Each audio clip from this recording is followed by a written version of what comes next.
narrator urgent, gripping tone. In the shadow of a wealthy patriarch's sudden death, a family gathers at Enderby Hall, their grief masking secrets. When Cora cries murder at the funeral, her throat is slashed. Hours later, Hercule, the brilliant detective, unravels a web of lies, a forged will, a hidden ledger, a man in a dark coat. Poison, greed, and betrayal lurk in every corner. Can Poirot expose the killer before the truth burns away? Chapter 1. The Gathering Storm.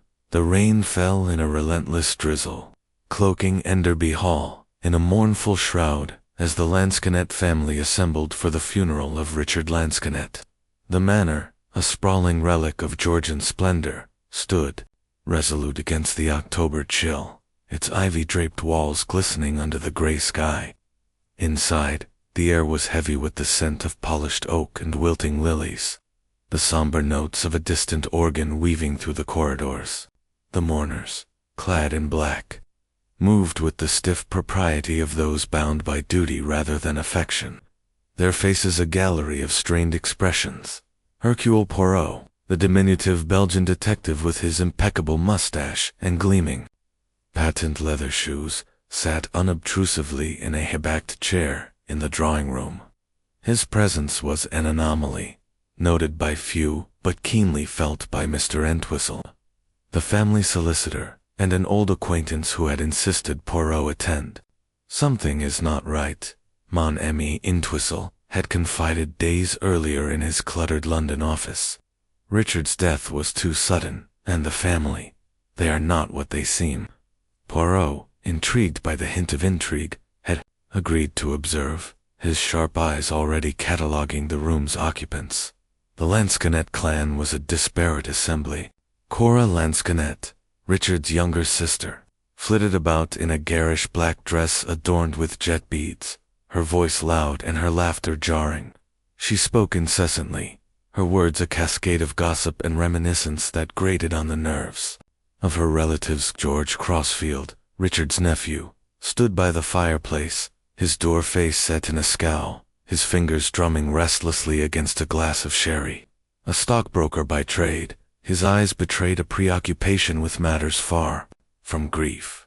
Susan Banks, Richard's niece, was a contrast, her dark eyes alert, her posture composed, yet there was a restless energy about her, as if she were calculating the room's dynamics. Her husband, Gregory, an artist with a gaunt frame and nervous hands, hovered at her side, his gaze darting to the shadows, as if expecting an ambush. Rosamond, a distant cousin, an aspiring actress, had yet to arrive. Her absence noted with a murmur of disapproval. The vicar's voice droned through the service in the manor's chapel, a cavernous space where the stained glass windows cast muted colors across the pews. Richard Lansquenet, a widower of 68, had been a formidable figure, a man of wealth and iron will, whose heart attack had come as a shock to all, or so they claimed. Poirot, seated at the back, watched the family closely. Cora's fidgeting drew his eye. She twisted a lace handkerchief, her lips moving as if rehearsing a speech.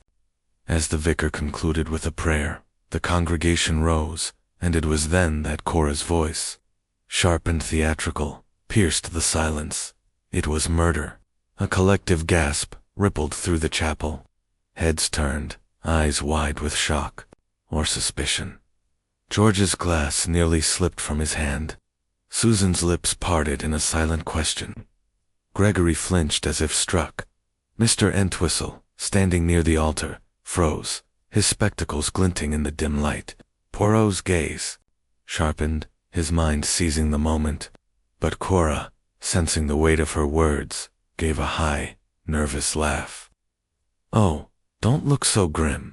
I only meant Richard's stubbornness murdering his own health with that temper of his."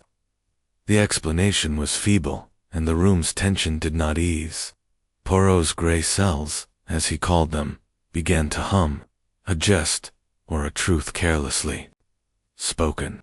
As the mourners filed out into the drizzle-soaked gardens, Poirot lingered, his cane tapping softly against the flagstones. He approached Mr. Entwistle, who mopped his brow with a handkerchief. Mon ami, Poirot said, his voice low and precise. Your instincts were correct. There is a shadow over this family, and Mademoiselle Cora has just cast light upon it. Entwistle's eyes widened, but before he could respond, Cora's voice rang out again, this time from the terrace, where she was regaling Susan with a tale of Richard's youth. The family dispersed, their conversations stilted, their glances wary. Poirot's eyes followed them. Noting the subtle tilt the way George avoided Susan's gaze, the way Gregory's hands trembled as he lit a cigarette, the way Mr. Entwistle's fingers tightened around his briefcase. This is no simple gathering, Poirot murmured to himself, adjusting his hat against the rain. There is a puzzle here, and Hercule Poirot shall solve it. The storm outside was nothing compared to the storm brewing within Enderby Hall, and Poirot knew the first piece of that puzzle had just been laid bare. Chapter 2. A fatal assertion. The morning after Richard Lansquenet's funeral dawned cold and bleak, the rain having given way to a clinging mist that wreathed Enderby Hall in an eerie hush. The village of Litchett St. Mary, nestled in the Dorset countryside, seemed to hold its breath, as if sensing the shadow that had fallen over the Lansquenet family. Hercule Poirot, impeccably dressed, despite the early hour, stood at the window of his guest room, gazing out at the mist-shrouded lawns, his small, precise hands clasped behind his back. He pondered the events of the previous day, most notably Cora Lansquenet's startling outburst in the chapel. It was murder, she had cried, only to dismiss it as a jest. Poirot's grey cells, ever restless, refused to accept her retraction. There was truth in her words, he felt certain, and truth, in his experience, was a dangerous thing to voice so carelessly. His reverie was interrupted by a sharp rap at the door. Mr. Entwistle, the family's solicitor, entered, his face pale and his spectacles slightly askew. Poirot, he said without preamble, there's been a tragedy. Cora Miss Lansquenet dead. Poirot's eyes narrowed, his mustache twitching slightly. Dead. How? Mon ami, and when? Entwistle's hands trembled as he recounted the grim news. Cora, who had chosen to stay at the Green Man Inn rather than Enderby Hall, had been found that morning in her room, her throat cut with a letter opener. The local police, led by a door Inspector Morton, had been summoned, and the village was abuzz with whispers of robbery gone wrong. Poirot adjusted his tie with deliberate care. A robbery, you say? None, this I do not believe. We must go to the inn at once. Within the hour, they were in Mr. Entwistle's motor car, navigating the narrow lanes to the Green Man, a quaint establishment with sagging beams and a thatched roof. The inn's parlor was crowded with curious villagers, their hushed voices falling silent as Poirot entered, his diminutive stature belied by the authority in his gaze. Inspector Morton, a man with a lantern jaw and a skeptical air, greeted them brusquely. Mr. Poirot, is it? Entwistle says you're some sort of detective. Well, this is a straightforward case. A thief broke in. Miss Lansquenet startled him, and he panicked. Simple as that. Poirot's smile was polite but cool. Simple, Inspector, perhaps. But Hercule Poirot does not accept simplicity until all complexities are exhausted. May I see the scene? Reluctantly, Morton led them upstairs to Cora's room, a small chamber with a sloping ceiling and a single window overlooking the village green. The air was thick with the metallic temps of blood. Cora lay on the bed, her garish black dress stained crimson, her eyes wide in a final expression of shock. The letter opener, a silver-handled thing with the inn's crest, was still embedded in her throat. Poirot's gaze swept the room.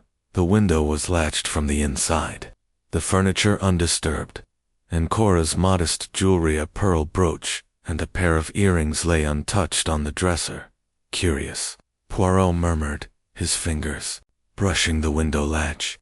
A thief who kills but does not steal, who enters a locked room without breaking the lock. This is not the work of a common criminal. He knelt beside the bed, examining Cora's hands. Her nails were unbroken, her fingers free of defensive wounds. She did not struggle, he said softly. She knew her killer, perhaps trusted him. Inspector Morton snorted. Fancy theories, Mr. Poirot. The window could have been latched after the fact. We'll find the culprit soon enough. Poirot ignored the dismissal, his attention drawn to a crumpled piece of paper beneath the bed. He retrieved it with a handkerchief, a receipt for a bottle of sherry purchased the previous day. Interesting, he said, tucking it into his pocket. He turned to the innkeeper, Mrs. Dawson, a stout woman with nervous hands. Madame, tell me of last night.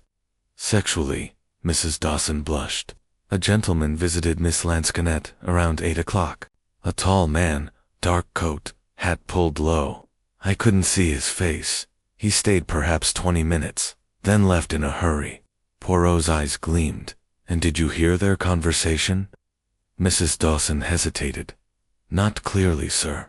But she was agitated, talking about papers and something wrong. I didn't catch more. Poirot thanked her and stepped outside, where Mr. Entwistle waited, his face drawn with worry. This is no robbery, mon ami, Poirot said, his voice low. This is precise, deliberate. Cora knew something dangerous, and someone ensured her silence. They returned to Enderby Hall, where the family had gathered in the drawing room, their faces a mix of shock and suspicion. George Crossfield, his tie loosened and his eyes bloodshot, claimed he had been in London, dining with a client. Susan, Banks composed but pale, said she had attended a theater performance with friends. Gregory, her husband, muttered about working late in his studio, his hands twitching as he spoke. Rosamond, who had arrived that morning, seemed detached, her thoughts on an upcoming audition rather than her aunt's death.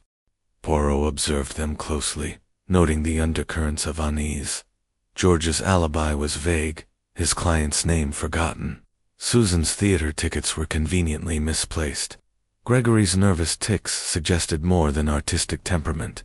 Rosamond's indifference was either genuine or a calculated mask. Everyone has a reason to avoid scrutiny, Poirot mused aloud, earning a sharp glance from Susan. What are you implying, Monsieur Poirot? She asked, her voice edged with steel. He bowed slightly. Merely that truth is a delicate flower, mademoiselle. It requires careful tending. After the family dispersed, Poirot lingered in the drawing room, his mind racing. Cora's outburst at the funeral had been no jest. She had suspected foul play in Richard's death. But what had she known? And who had she threatened with her knowledge? He recalled her words at the inn. Papers, and something wrong. Papers could mean many things. Letters, contracts, or perhaps a will. Richard's will, Mr. Entwistle had mentioned, was to be read soon. Poirot resolved to examine it closely, sensing it held a key to the puzzle. He stepped into Enderby's library, a cavernous room lined with leather-bound books and portraits of stern lansquenets. Mr. Entwistle joined him, carrying a locked box containing Richard's papers. You suspect something amiss with the will? Entwistle asked, his voice tight. Poirot's smile was enigmatic. I suspect many things, mon ami. Let us say I am curious. As Entwistle unlocked the box, Poirot's thoughts turned to the man in the dark coat. A tall figure, face obscured, someone who feared recognition. Could it be one of the family? Or an outsider with a stake in the Lansquenet fortune? The receipt for sherry nagged at him. Cora was not a heavy drinker, yet the bottle was half empty. Had she shared it with her visitor? Poison, perhaps? No. The letter opener suggested a more immediate act.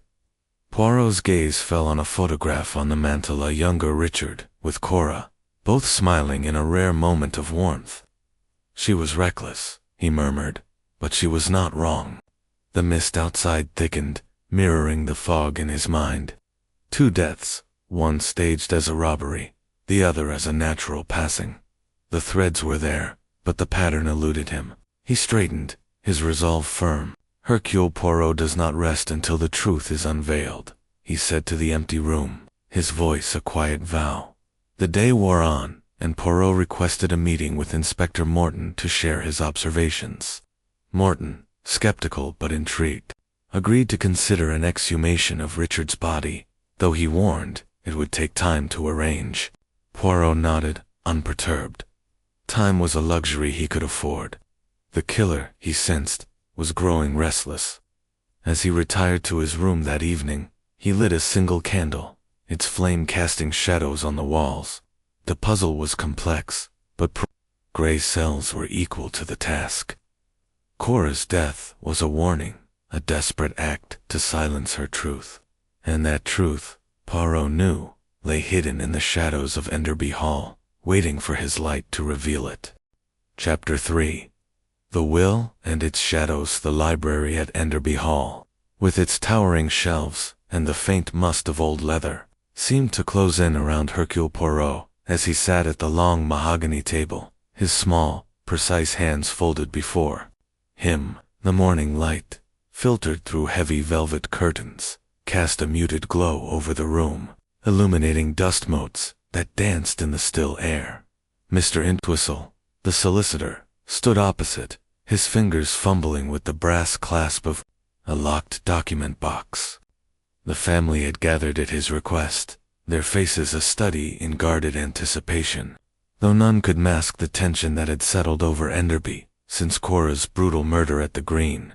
Man in Poirot's eyes, sharp as a falcon's, missed nothing.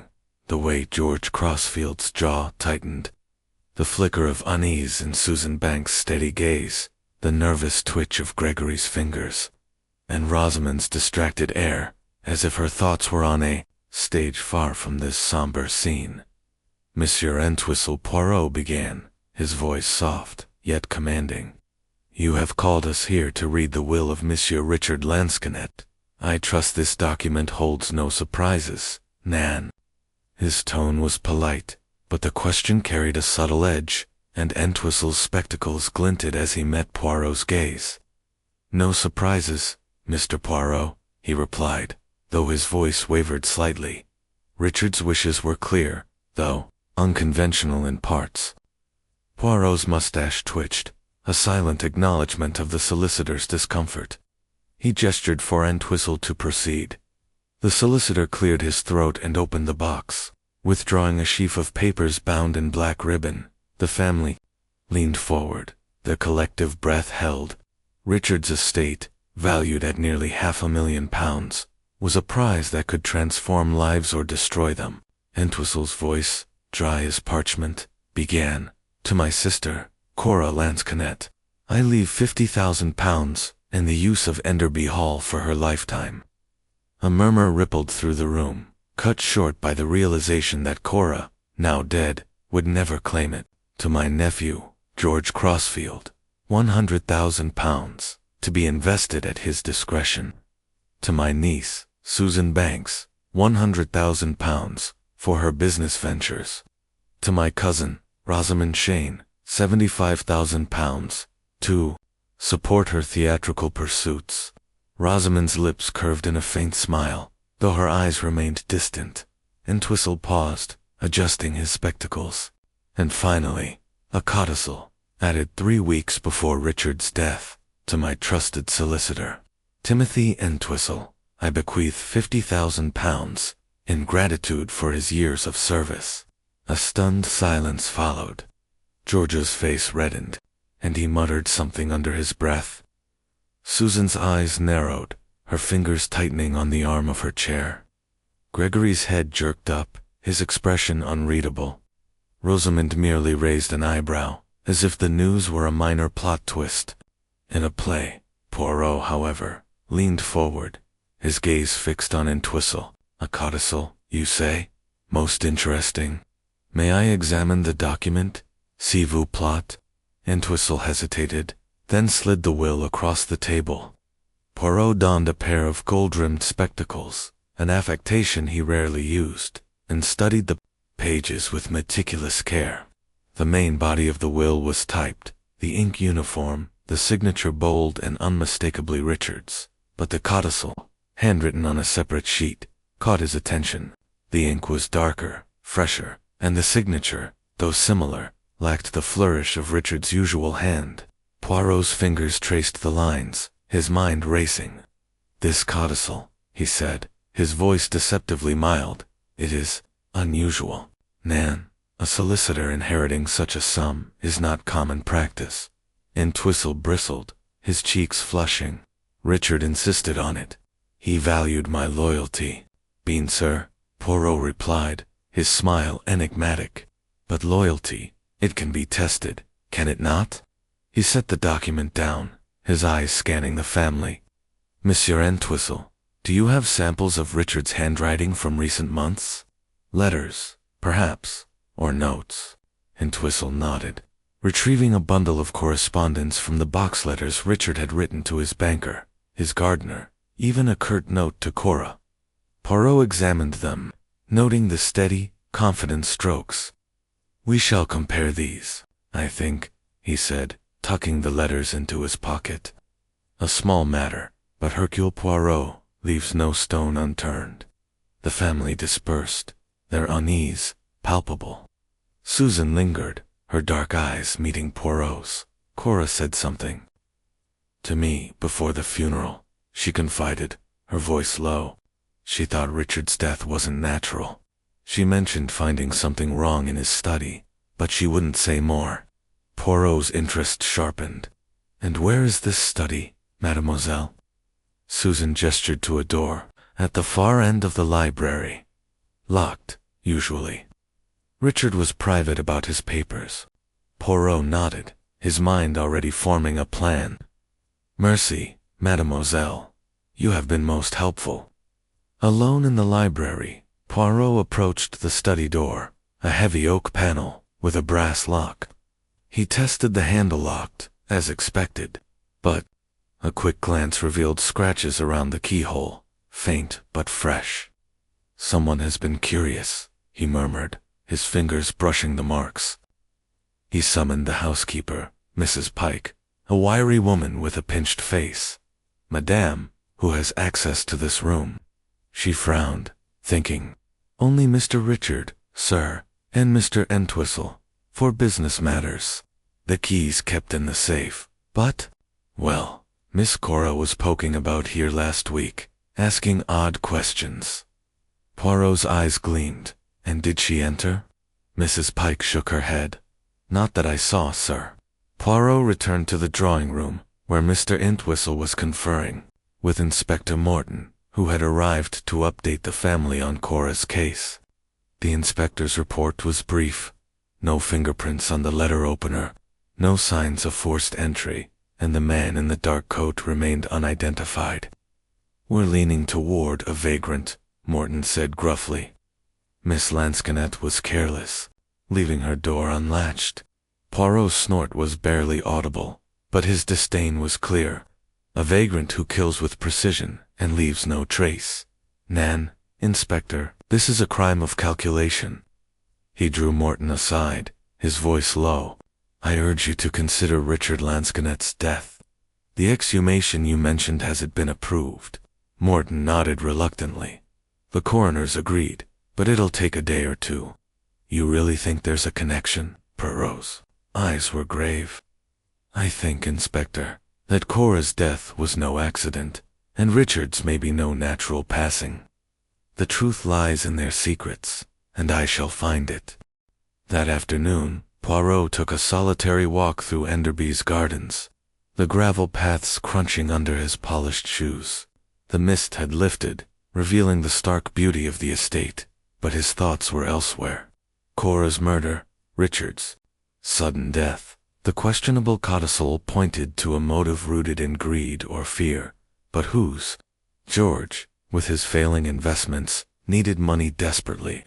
Susan, ambitious and calculating, stood to gain from her inheritance. Gregory's nervous demeanor suggested hidden guilt, and Rosamond's detachment could mask a deeper agenda. And then there was Entwistle, the trusted solicitor, whose name in the will raised Poirot's suspicions to a fever pitch. He paused by a rose arbor, his mind returning to the scratches on the study door.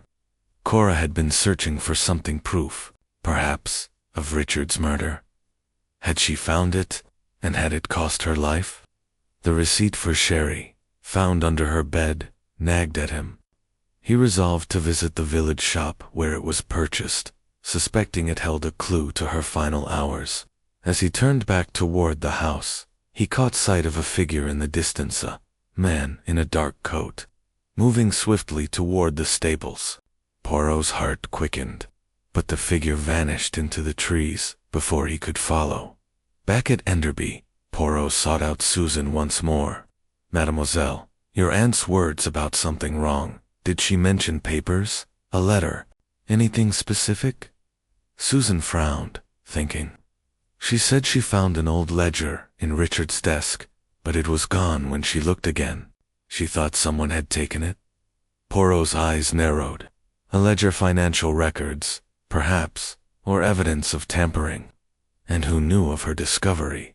Susan hesitated. "She spoke to Mr. Entwistle about it, I think. She was always pestering him about Richard's affairs." Poirot thanked her and retired to his room, where he spread the handwriting samples across his desk. The codicil's signature was close to Richard's, but the slant was off, the loops too deliberate. "A clever imitation," he murmured, "but not perfect." He needed an expert to confirm his suspicions, but his instincts told him the will was the key. Cora had died for what she knew, and that knowledge pointed to someone close to Richard, someone with access, motive, and the audacity to forge a legacy. As night fell, Enderby Hall grew quiet, the family retreating to their rooms with heavy hearts. Poirot sat by his window, the candlelight casting his shadow on the wall. The puzzle was taking shape, but the pieces were scattered. The man in the dark coat, the forged codicil, the locked study, the missing ledger, all were threads in a tapestry of deceit. "Patience," he whispered to himself, "and the little gray cells. They will lead us to the truth." Tomorrow, he would visit the village shop and pursue the trail of the sherry receipt. For now, he watched the moon rise over Enderby, its light a silent promise that no shadow could hide from Hercule Poirot for long. Chapter 4. The Family's Secrets. The late morning sun pierced the lingering mist around Enderby Hall, casting long shadows across the manicured lawns as Hercule Poirot stepped onto the terrace, his cane tapping a deliberate rhythm on the flagstones. The air was crisp, carrying the faint scent of damp earth and fading roses. But Poirot's mind was far from the pastoral beauty of Lichet St. Mary. Cora Lansquenet's murder, Richard's suspicious death, and the questionable codicil in the will had woven a complex web, and Poirot was determined to unravel its threads. Today, he would probe the family's secrets, for he was certain that among their guarded words and furtive glances lay the key to the truth. He had arranged to interview each family member separately in the morning room, a cozy space with curtains and a view of the sunken garden. Poirot believed that private conversations, free from the collective tension of the family, would reveal more than their public posturing. He adjusted his tie, ensuring its perfection, and settled into an armchair, his notebook open on his lap. His method was simple, yet precise: to ask questions that seemed innocuous, but pierced the heart of each person's motives, fears, and lies. First came George Crossfield, his dear face etched with irritation as he slumped into the chair opposite Poirot. The stockbroker's hands were restless, his fingers picking at the cuff of his jacket. "This is a waste of time, Mr. Poirot," he began, his voice clipped. Cora was foolish, always stirring trouble. Her death's a tragedy, but it's got nothing to do with us. Poirot's smile was disarming. "Perhaps, monsieur, but let us explore. Your uncle's death, it was unexpected, Nan, and your financial affairs, they are prosperous." George's eyes flickered with unease. "Well enough," he muttered, then admitted, "I've had some bad investments lately. The market's been unkind." Poirot nodded, his pen scratching a note. "And the £100,000 from your uncle's will, it will, I presume, be most welcome. George's jaw tightened, but he nodded. It'll help, yes. But I didn't kill for it, if that's what you're implying. Poirot raised a hand, placating. I imply nothing, monsieur. I merely seek the truth. Next was Susan Banks, her dark eyes sharp and assessing as she entered, her posture straight as a rod. She carried herself with the confidence of a woman who knew her own mind, yet Poirot detected a shadow of strain beneath her composure. Monsieur Poirot, she said, seating herself gracefully. I know you're looking for answers about Cora and Uncle Richard. I'll help however I can. Poirot inclined his head. Merci, mademoiselle. Your aunt. She spoke of something wrong in Richard's study. Did she ever confide what it was? Susan frowned, her fingers smoothing the fabric of her skirt. Not precisely.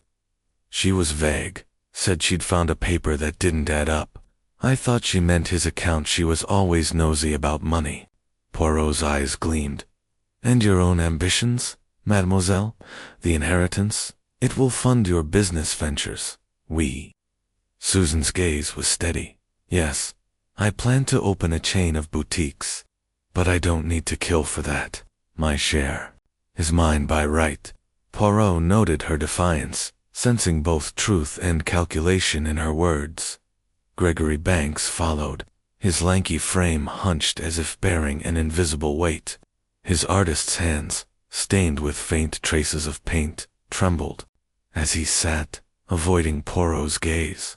I don't know anything, he said before Poirot could speak, his voice high and strained. Cora was difficult. She mocked my work, called it childish. Poirot's eyebrows rose.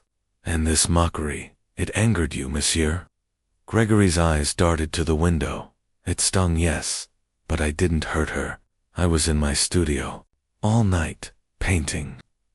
Poirot leaned forward, his voice gentle but probing. Alone, monsieur, with no one to confirm. Gregory's fingers twitched, and he nodded, his silence more telling than words. Poirot made a mental note. Gregory's nervousness was not mere temperament. It bordered on fear. Rosamond Shane, the last to arrive, swept into the room with the air of an actress taking the stage, her blonde hair catching the sunlight. Her morning dress was stylishly cut, more suited to a London salon than a Dorset manor. Monsieur Poirot, she said, her voice light, this is all so dreadfully dramatic, isn't it? Poor Cora, always making a scene, even in death. Poirot's smile was polite but unyielding. Indeed, mademoiselle. And you, where were you the night of her murder? Rosamond waved a hand airily. In London, rehearsing for a new play. I only arrived this morning, you know. Poirot's pen paused. And your inheritance, it will fund this theatrical career. Rosamond's laugh was musical. Oh, absolutely. The stage is my life, but it's frightfully expensive. Uncle Richard's money will be a godsend. Her nonchalance intrigued Poirot. Was it genuine, or a performance honed by years of practice? The interviews complete, Poirot retired to the terrace, his mind sifting through the morning's revelations. George's financial straits, Susan's ambition, Gregory's agitation. Rosamond's detachment, each had a motive, each a secret. But none had mentioned the man in the dark coat, the mysterious visitor to Cora's room at the inn. Poirot's thoughts turned to the village shop, where the sherry receipt had originated. He decided to visit it that afternoon, suspecting it held a clue to Cora's final hours. The shop, a cramped establishment called the Copper Kettle, was a hub of village gossip. Mrs. Hargreaves, the proprietress, was a bustling woman with a keen memory. Oh, Miss Lansquenet bought that sherry herself, she told Poirot, her eyes wide with the thrill of being questioned. Came in the day, before the funeral, said it was for a guest. Seemed in a hurry, she did. Poirot's interest sharpened. A guest? Madame, did she say who? Mrs. Hargreaves shook her head. Not a word, sir. But she was all flustered, kept looking out the window like she expected someone. Poirot thanked her, his mind racing. The sherry half empty when found, suggested Cora, had shared it with her visitor, the man in the dark coat. Perhaps, but why sherry? And why no trace of poison in her body, only the brutal wound of the letter opener? Returning to Enderby, Poirot sought out Mr. Entwistle, who was in the library, sorting through Richard's papers. Monsieur Poirot said, his tone conversational yet pointed, "You were close to Richard. Did he ever speak of altering his will?" Entwistle's hands paused, his spectacles slipping down his nose. "He mentioned it once, a month ago. Said he wanted to reward loyalty. I assumed he meant the staff." Poirot's smile was thin. "And yet, the codicil names you, a generous reward, Nan." Entwistle flushed. "I was as surprised as anyone, Mr. Poirot. I merely executed his wishes." Poirot nodded, his eyes never leaving the solicitor's face. "Of course. But tell me, did Cora ever question you about this codicil?" Entwistle hesitated. "She asked if it was legal," I assured her it was. Poirot's walk through the grounds that evening was solitary. The crunch of gravel underfoot, a counterpoint to his racing thoughts. The scratches on the study door, the missing ledger, the sherry receipt, the forged codicil all pointed to a conspiracy rooted in Richard's fortune. "Someone sought to control the estate," he murmured, pausing by the stables.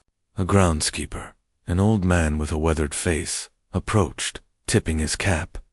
"Evening, sir. You're that detective, aren't you?" Poirot nodded, seizing the opportunity. "Tell me, monsieur, have you seen a man in a dark coat near the stables recently?" The groundskeeper frowned, thinking. "Aye, night of Miss Cora's murder. Tall fellow, hat low, moving quick-like toward the woods. Thought he was a poacher at first." Poirot's pulse quickened. The man in the dark coat again, elusive yet ever-present. He thanked the groundskeeper and returned to the house, his mind ablaze. The family's secrets were like pieces of a mosaic, each revealing a fragment of the truth. George's debts, Susan's plans, Gregory's fear, Rosamond's indifference, and Entwistle's unexpected inheritance all were suspects, all had motives.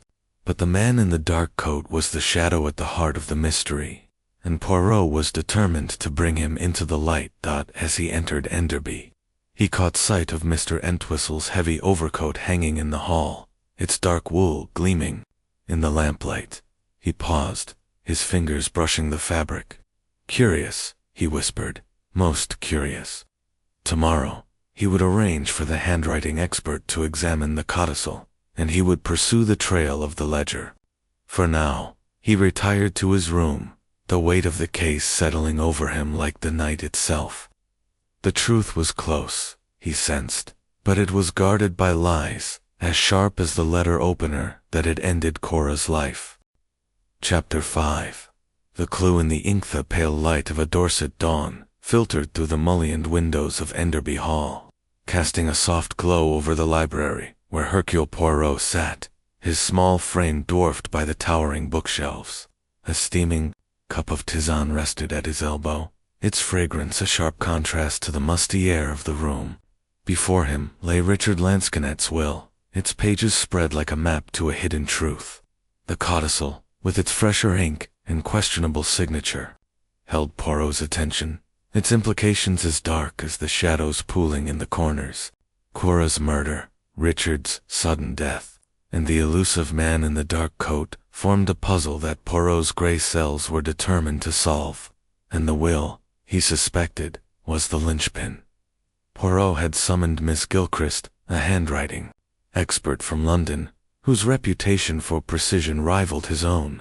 She arrived promptly at 10, a thin woman with sharp eyes and a no-nonsense air, carrying a leather case filled with magnifying glasses and ink samples. "Monsieur Poirot," she said, her voice crisp, "Mr. Entwistle tells me you suspect a forgery. Let us see." She set to work, comparing the codicil's signature to the bundle of Richard's letters Poirot had collected. Her magnifying glass hovered over the pages, her lips pursed in concentration. Poirot watched, his hands folded, his patience a mask for the urgency within. After an hour, Miss Gilchrist straightened, her expression grave. "The codicil is a forgery," she declared. "The ink is newer, likely applied within the last month, not 3 weeks ago as claimed. The signature mimics Richard Lansquenet's, but the pressure is uneven, the loops too deliberate. A skilled hand, but not his." Poirot's eyes gleamed. "Mercy, mademoiselle. This is most illuminating." He turned to Mr. Entwistle, who had hovered anxiously throughout the examination. "Monsieur, you drafted this codicil, did you not? How do you explain this discrepancy?" Entwistle's face paled, his spectacles slipping down his nose. I followed Richard's instructions," he stammered. "He dictated the codicil in my office. I wrote it, and he signed it. I swear it." Poirot's smile was thin, his gaze unyielding. "Instructions given when, monsieur, and by whom?" "A man who was soon to die, perhaps unable to sign his name." Entwistle's hands shook, but he held Poirot's stare. "I am no forger, Mr. Poirot. Richard was alive and lucid. I don't know how this happened." Poirot nodded, his expression unreadable. "We shall see, mon ami. We shall see." The revelation of the forgery shifted the atmosphere at Enderby Hall. The family's unease, now tinged with suspicion. Poirot requested a private meeting with Inspector Morton, who arrived with a scowl. His patience for the Belgian detective wearing thin. "A forged will, you say?" Morton grunted, pacing the Mourning EOS library. "This doesn't prove anything yet, Poirot. We've no evidence beyond your expert's word." Poirot's response was calm. "Evidence, Inspector, is cumulative. The codicil names Mr. Entwistle as a beneficiary. He had access to Richard's papers, and Cora, who suspected foul play, is dead. These are not coincidences." Morton's eyes narrowed, but he agreed to investigate Entwistle's movements on the night of Cora's murder. Poirot's next move was to revisit the question of Richard's death. Cora's outburst at the funeral, "It was murder," had been dismissed as theatrics, but the forged codicil lent weight to her words. He pressed Morton for the exhumation of Richard's body, a request that had been delayed by bureaucratic hurdles. "If Richard was poisoned," Poirot said, "the motive may lie in the will's alteration. We must know." Morton, grudgingly, confirmed the exhumation would proceed the following day. "But if this is a wild goose chase, Poirot, you'll answer for it," he warned. That afternoon, Poirot returned to the village, his mind fixed on the sherry receipt found in Cora's room. The Copperkettle's proprietress had confirmed Cora bought the sherry for a guest, but the bottle's contents had revealed no poison, yet the receipt nagged at him, a detail out of place. He questioned Mrs. Hargreaves again, probing for details. "Did anyone accompany Miss Lansquenet to your shop?" he asked. She shook her head. "No, sir. She was alone, but she kept glancing out the window, like she was waiting for someone." Poirot thanked her, his thoughts turning to the man in the dark coat. The groundskeeper's sighting near the stables, combined with the innkeeper's account, suggested a deliberate visitor, not a random thief. Back at Enderby, Poirot sought out Susan Banks, whose candor had impressed him. They met in the conservatory, where the scent of hothouse flowers mingled with the damp air. "Mademoiselle," he began, "your aunt's concern about a ledger in Richard's study, did she describe it?" Susan's brow furrowed. "She said it was old, leather-bound, with odd entries. She thought it proved someone was cheating. Richard." Poirot's eyes narrowed. "And this ledger, it is gone." Susan nodded. She looked again before the funeral, but it wasn't there. Poirot's mind raced. A ledger could contain financial records, evidence of worse, but who had taken it, and why? He next spoke with George Crossfield, whose flushed face and brusque manner betrayed his strain. "This is nonsense, Poirot," George snapped, pacing the drawing room. Cora was unhinged, always making wild accusations. Poirot's voice was gentle but firm. "And yet, monsieur, she is dead. And the codicil, it is false." These things they suggest she was not so unhinged. George's eyes flashed with anger, but he said nothing, storming out. Gregory, interviewed next, was evasive, his hands trembling as he spoke of painting alone in his studio. Cora didn't understand my work, he muttered, his eyes darting to the door. Poirot noted his fear, wondering what lay behind it. Rosamond, ever the actress, breezed through her interview with a smile.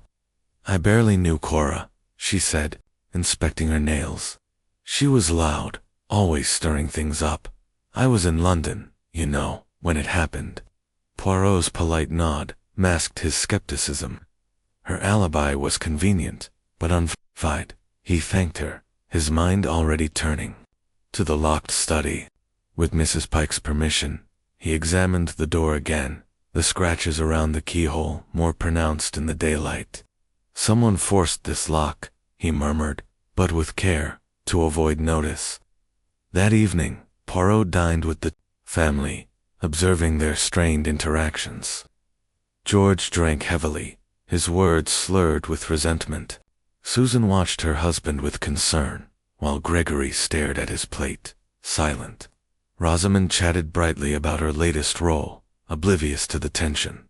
Mr. Entwistle, seated at the head, was subdued, his eyes avoiding Poirot's. After dinner, Poirot retired to the library, where he pored over Richard's letters again, searching for clues. A note to his banker mentioned discrepancies in his accounts, a detail that aligned with Cora's talk of a ledger. Someone was stealing, Poirot whispered, and Richard knew.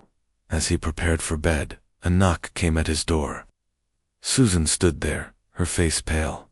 Monsieur Poirot, I remembered something. Cora said the ledger mentioned payments to someone. She didn't recognize initials. T.E. Poirot's heart quickened.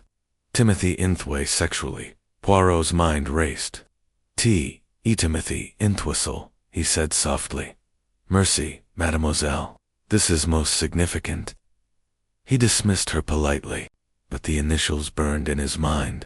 The night was still, but the truth was closer, hidden in the shadows of Enderby Hall. Chapter 6. The Man in the Dark Coat.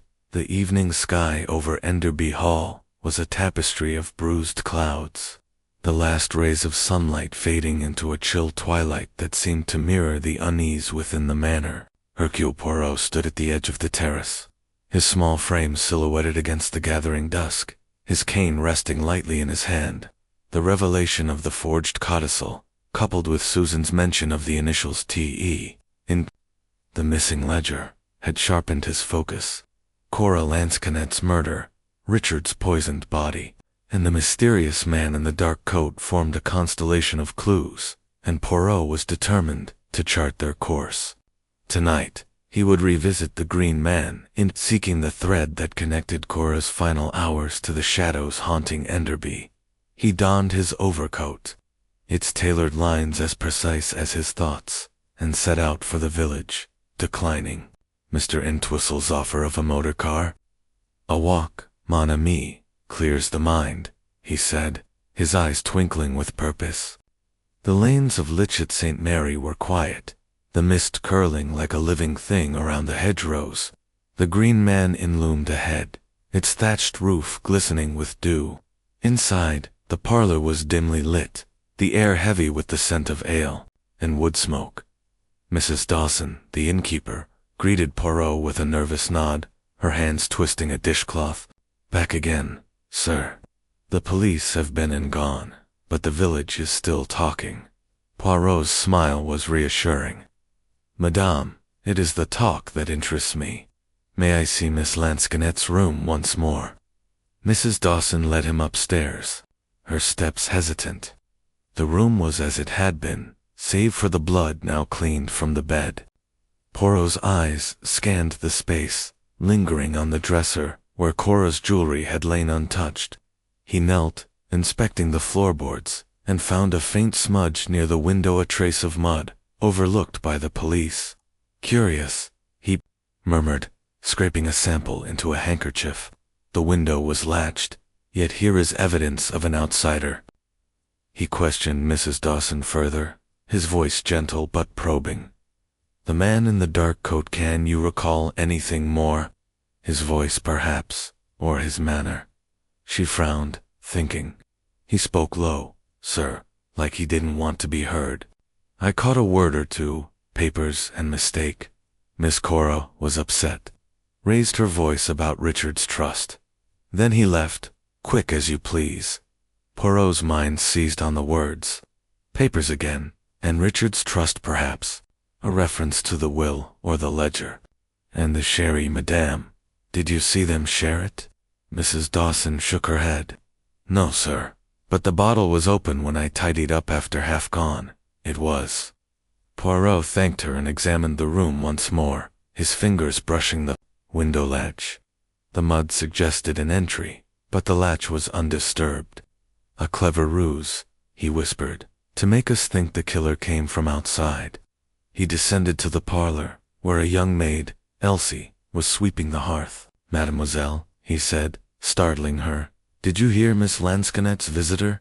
Anything at all?" Elsie blushed, her broom stilling. "I shouldn't eavesdrop, sir, but I heard her say, 'Forged and solicitor.'" She sounded angry, like she'd caught someone out. Poirot's pulse quickened. Forged and solicitor, words that pointed directly to the codicil and Mr. Entwistle. Back at Enderby, Poirot found the family in the drawing room, their conversation stilted under the weight of recent events. George was nursing a brandy, his eyes glassy. Susan sat rigidly, her gaze fixed on her husband. Gregory fidgeted with a sketch pad, his pencil scratching nervously. Rosamond, ever detached, leafed through a theater magazine. Mr. Entwistle stood by the fireplace, his face drawn. Poirot declined a drink, his mind too occupied for pleasantries. "Mies amiss," he said, his voice cutting through the tension. "I have learned something of Cora's final hours. She spoke of forgery and a solicitor. Does this mean anything to you?" A heavy silence followed. George snorted.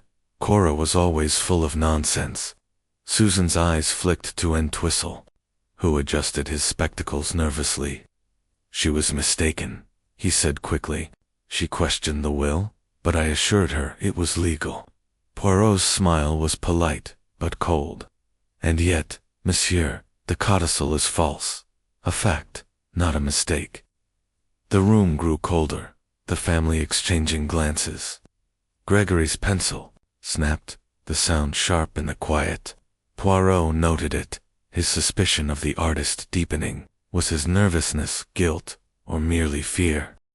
He excused himself and sought out the housekeeper, Mrs. Pike, in the kitchen.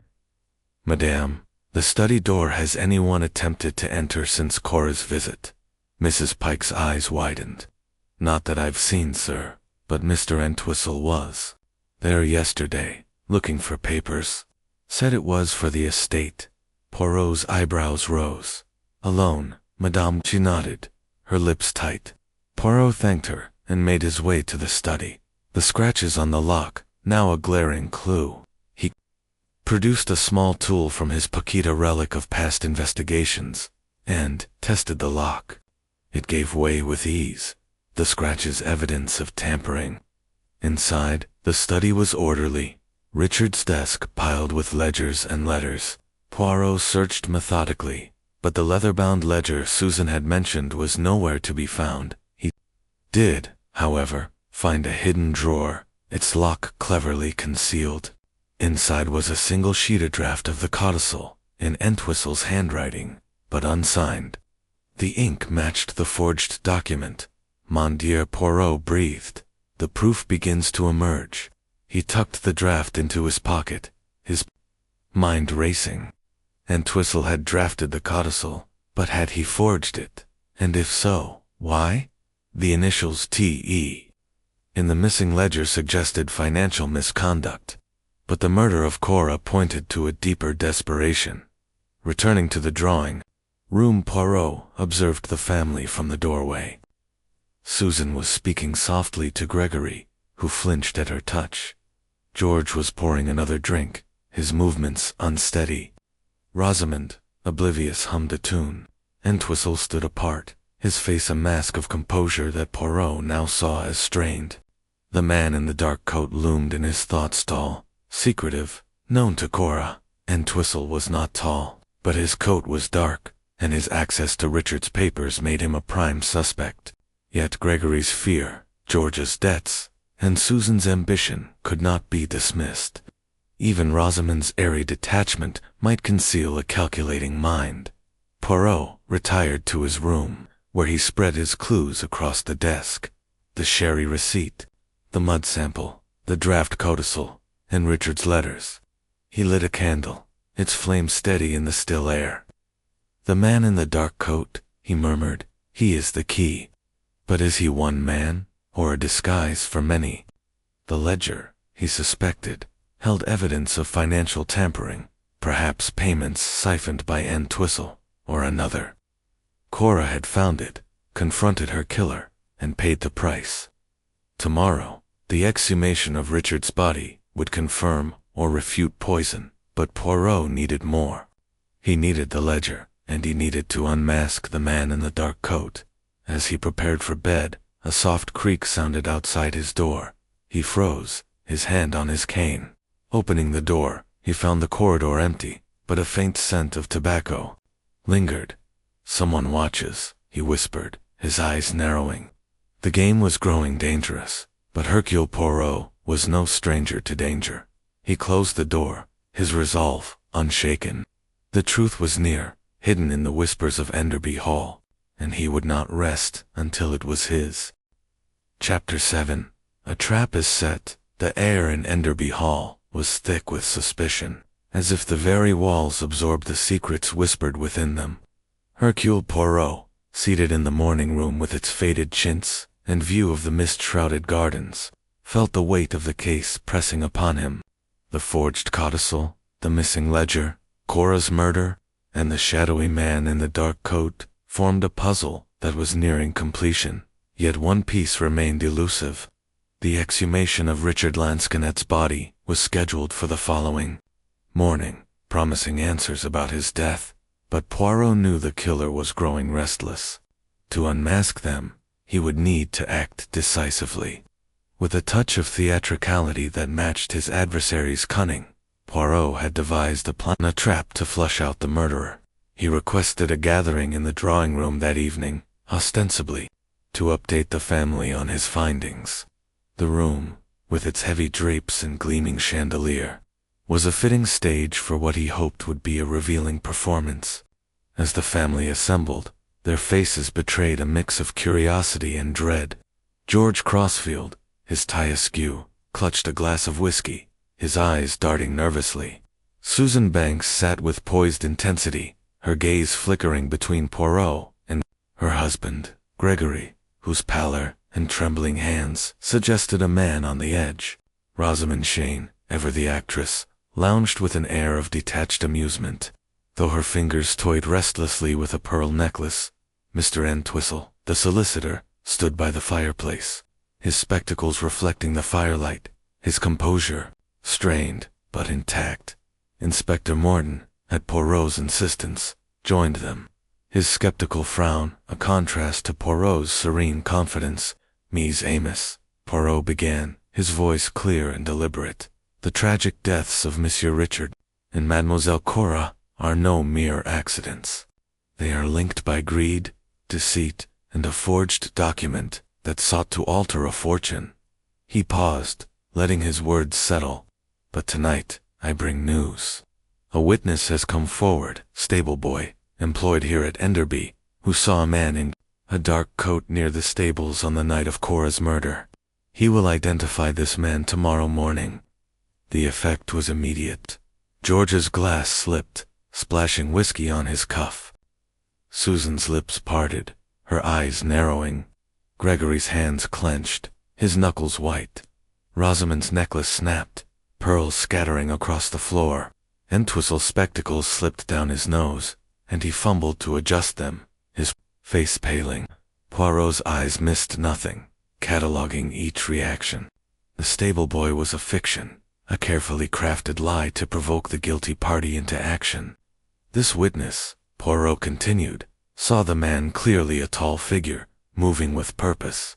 "The truth, it is close, Nan," Morton, briefed beforehand, played his part with grudging competence, nodding solemnly. "We'll have the boy in custody for his statement tomorrow," he said, his tone gruff. "No one leaves Enderby until then." The family exchanged glances, their silence heavy with unspoken fears. Poirot dismissed them with a courteous bow, but his mind was already on the night ahead.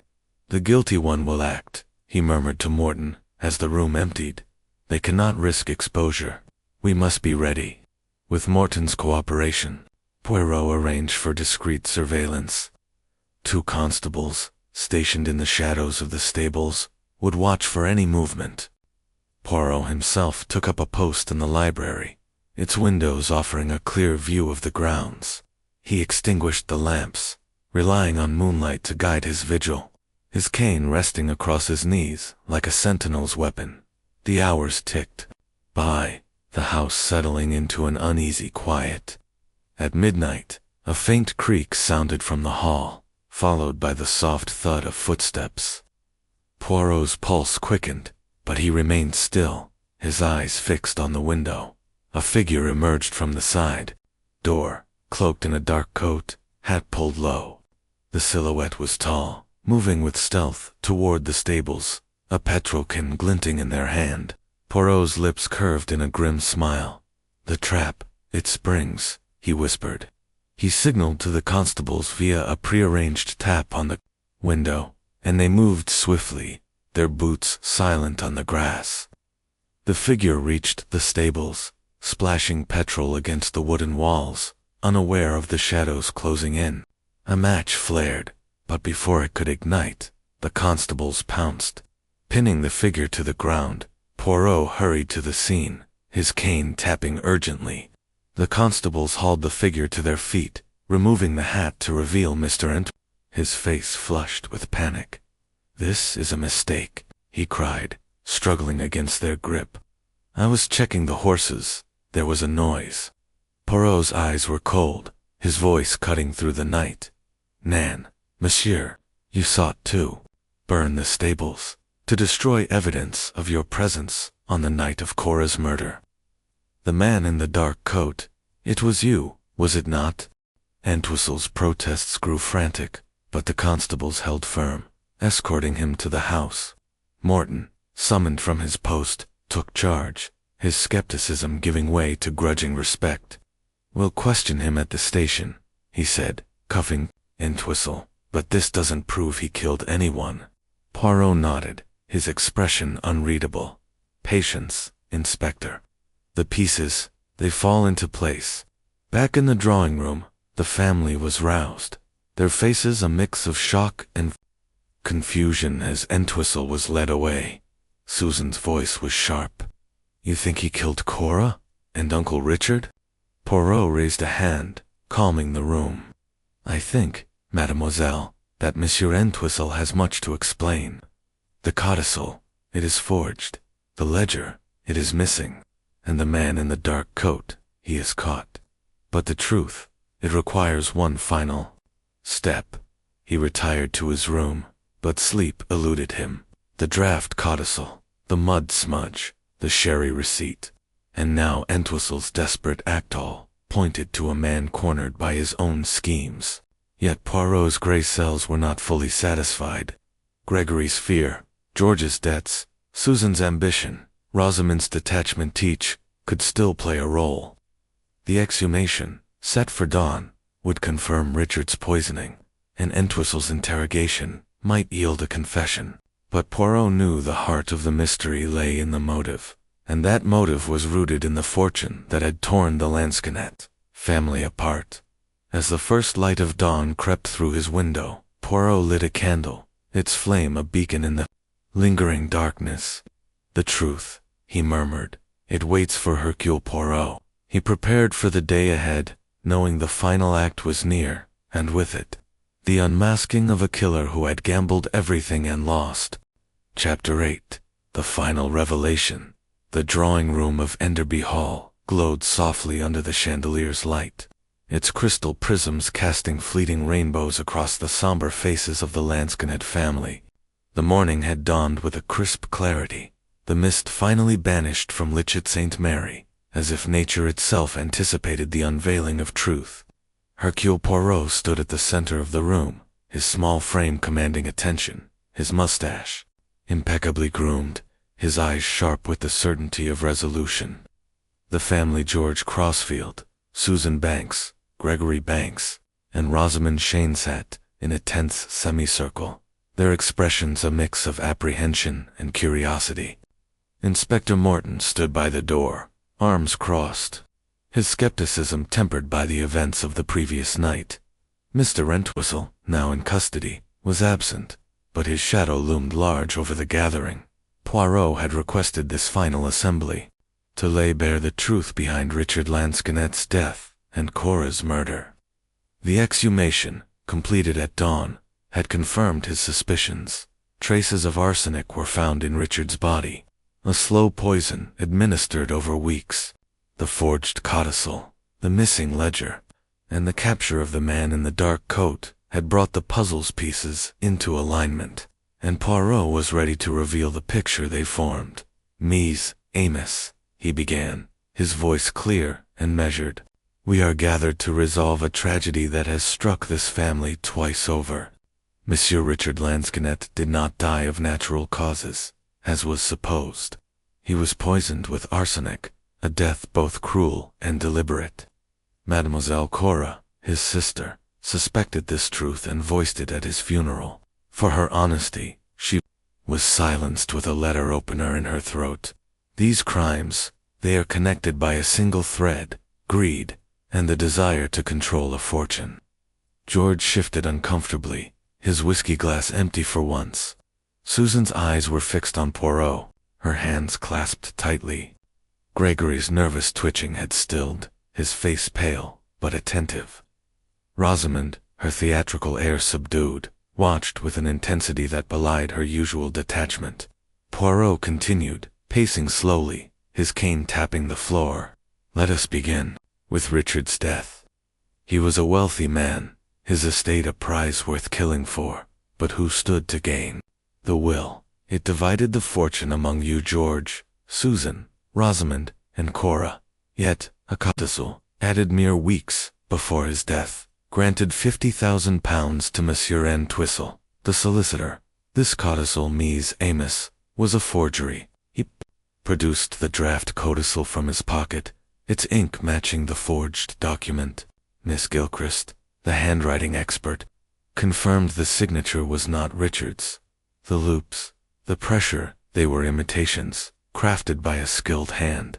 And who had such skill? Who had access to Richard's papers, his trust, his very signature? Poirot's gaze swept the room, settling briefly on each face. Monsieur Entwistle, the man who drafted the will, who stood to gain from its alteration. A murmur rippled through the family. Susan's voice cut through, sharp and steady.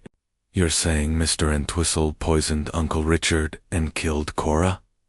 Poirot raised a hand, his expression grave. Patience, mademoiselle. Let us follow the thread. Cora, she was curious. Nan. She searched Richard's study, found a ledger with entries that troubled her payments to T.E. She suspected these were linked to the will, to a betrayal of Richard's trust. She confronted her suspicions, perhaps too boldly, and at the funeral, her cry of it was murder, was no jest. It was a truth she could not contain. Poirot paused, turning to the sherry receipt, which he held aloft. At the Green Man Inn, Cora purchased sherry for a guest, the man in the dark coat. The innkeeper heard her speak of papers and forged words that point to the codicil. The maid, Elsie, heard solicitor. This man, he was no stranger. He was someone Cora knew, someone she trusted enough to admit to her room, and when she pressed him with her suspicions, he acted swiftly, using the inn's letter opener to silence her forever. George's face reddened. This is absurd. Entwistle's a solicitor, not a killer. Poirot's smile was thin. And yet, monsieur, Last night he was caught attempting to burn the stables, to destroy evidence of his presence there on the night of Cora's murder.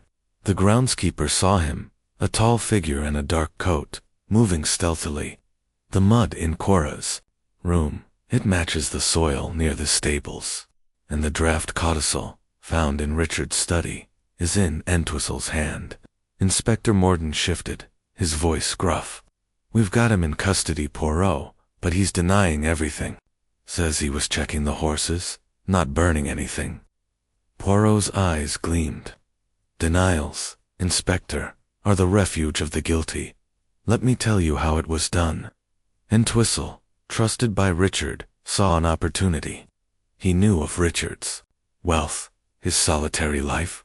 He began administering arsenic, small doses in his food or drink, weakening him over weeks. The heart attack, it was a convenient mask for poison.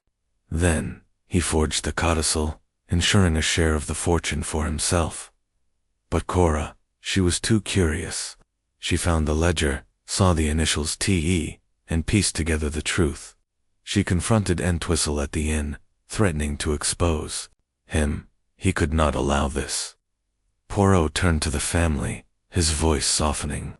Cora's death was swift, brutal, staged as a robbery to mislead. But the jewelry left behind, the latched window, these were errors of a man in haste. Entwistle, he wore a dark coat, a hat to obscure his face, but he could not obscure the truth from Hercule Poirot. A heavy silence fell. Rosamond spoke, her voice unusually quiet. But why the stables? What was he hiding there? Poirot nodded, appreciating her question. The stables, mademoiselle, were where he was seen the night of Cora's murder. Perhaps he hid the ledger there, or other evidence. By burning them, he hoped to erase his trail. But the truth, it does not burn. Susan stood, her face pale but resolute. And Uncle Richard's ledger, where is it now? Poirot's expression was grave. It remains missing, mademoiselle, but I suspect Entwistle destroyed it. Its entries, they would have shown payments diverted to him, a betrayal of Richard's trust. Cora's discovery of it sealed her fate. Gregory, silent until now, spoke in a hoarse whisper. I knew nothing of this. Cora, she was always meddling, but I didn't think. His voice broke, and Susan touched his arm, her eyes softening. Poirot noted the gesture, his suspicion of Gregory fading. The artist's fear had been genuine, but not of guilt, perhaps of his own suspicions, unspoken until now. Mourning cleared his throat. We'll need more than your word, Poirot. But Entwistle's in for a long interrogation. If he confesses, this case is closed. Poirot bowed slightly. The confession, it will come, Inspector. The guilty, they cannot hide from their own conscience. As the family dispersed, Susan approached Poirot, her voice low. Thank you, Monsieur Poirot. Justice for Uncle Richard, and Cora eats what they deserve. Poirot inclined his head, his eyes kind. Justice, mademoiselle, is the duty of Hercule Poirot. The little gray cells, they do not fail.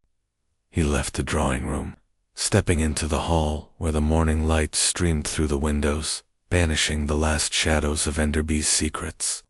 The case was solved, the killer unmasked, but Poirot felt no triumph, only the quiet satisfaction of truth restored. As he walked toward the gardens, his cane tapping a steady rhythm, the sky above was clear, a silent testament to the clarity he had brought to a house of lies.